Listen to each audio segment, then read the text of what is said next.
Let's be turning over to Exodus chapter 4. I thought this might be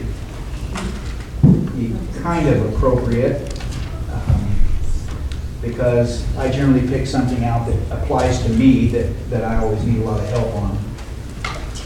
In Exodus 4, talks about Moses. Now, what do we know about Moses? He basically was a very insecure person. He didn't want to do what God said. He said, I don't want to do this. I'm not equipped. I'm not qualified. Lord, I can't speak. He was very insecure. He was resistant. He was stubborn. Fearful. Okay, now that described me to a T. I don't know about you, but I have times where I am very insecure. I'm thinking, what is God trying to do here? He's putting me in positions that I'm not comfortable with. I don't want to do this. It's scary. And read what it says there starting in chapter 4, verse 1. Moses answered, what if? Do we ever say that? What if they do not believe me or listen to me and say the Lord did not appear to you? Then the Lord said to him, what is that in your hand? A staff, he replied. The Lord said, throw it on the ground. Moses threw it on the ground, and it became a snake, and he ran from it. Then the Lord said to him, reach out your hand and take it by the tail. So Moses reached out and took hold of the snake, and it turned back into a staff in his hand. This, the Lord said, is so that they may believe that the Lord, the God of their fathers, the God of Abraham, the God of Isaac, and the God of Jacob, has appeared to you. That they would believe. What do you think Moses is thinking? I mean, he's got a staff in his hand, and it turns into a snake. Now he's fearful. He runs.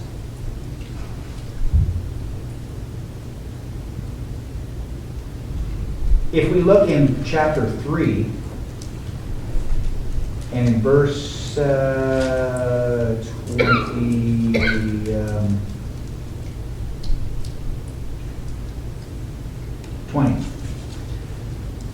this is God saying what he's going to do. So I will stretch out my hand and strike the Egyptians with all the wonders that I will perform among them.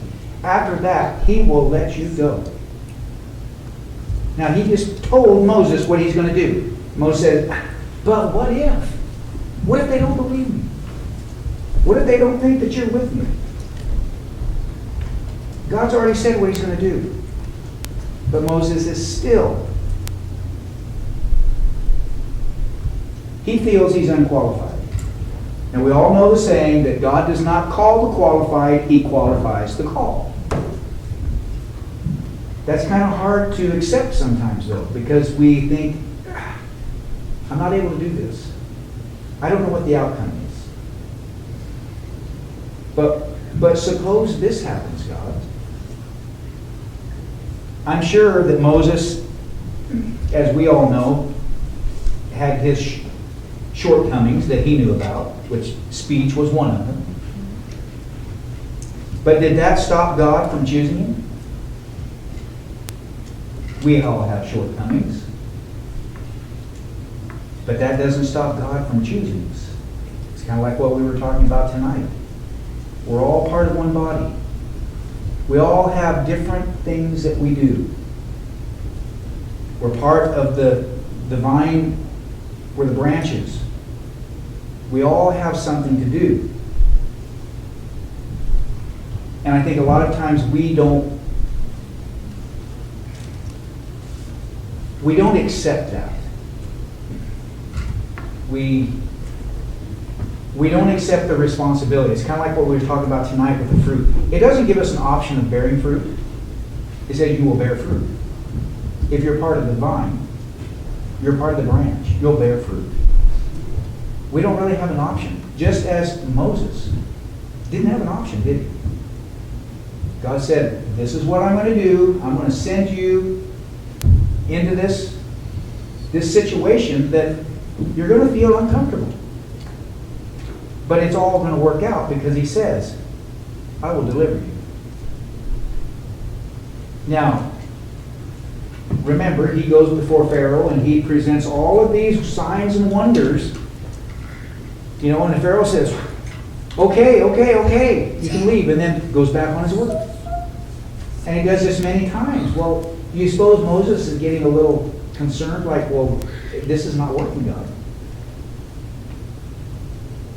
But he continues to do it, doesn't he? He doesn't say, well, that one didn't work.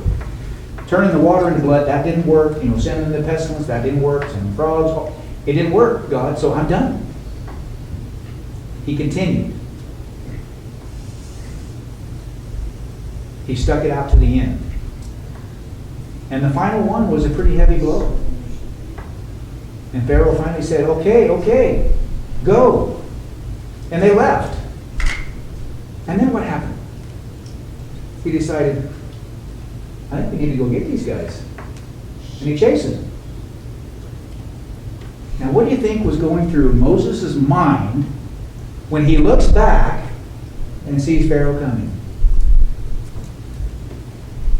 Suppose there was just a teeny bit of doubt there, like, and look at the people. They've left, and now they're up against the Red Sea. Moses, look what you've done. You just trapped us. They're coming. And once again, God steps in, says, Moses, this is what I want you to do. Many times I have been up against the Red Sea saying, Lord, it looks like this is not going to work. It looks like I failed again. And he will always come up with a door that will open, or a window, or whatever. He will always make it possible that we can bear fruit. I think sometimes it is, we look at this, the analogy tonight of the vine and the branches bearing fruit. We will bear fruit.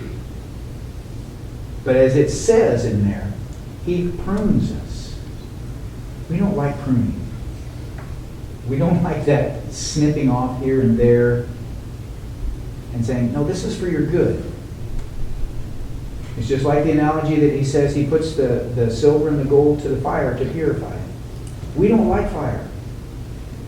We don't like that intensity. I like it calm. Today was not a calm day for me. Everything was going well until the package was damaged. And then it was like call after call, and things did not go right. And I'm thinking, Lord, is this you pruning me to keep my sanity or to keep my emotions under control? Or what is the reasoning for this? And even though right up till 6:30, the time we leaving, I was in a turmoil, as soon as I seen 6:30, we got class tonight. We got to go. I've got devotional. What am I going to do? Jill, you drive while I sleep. I think too many times we put so much emphasis on, God, you made a mistake with me. No, I'm not qualified for that. That we forget that he is qualifying us for everything. He is preparing us to bear fruit. In Philippians 4, I have several things that, I know I'm going to cut this short here, but in Philippians 4, there were several things that I wanted to mention that God tells us about. Philippians 4, verse 5. No, verse 6. Do not be anxious about anything. Boy, that one there is just, that gets me every time. Because I can be anxious about everything. He tells us, do not be anxious about anything, but everything in prayer and petition, with thanksgiving. Present your request to God. Verse 7, and the peace of God which transcends all understanding will guard your hearts and your minds in Christ Jesus. The peace. Many times I don't feel peaceful.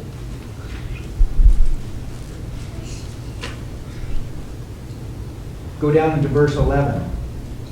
I'm not saying this because I am in need, for I have learned to be content whatever the circumstances. Whatever happens to me, I need to learn to be content because I know God's in full control. He's in full control.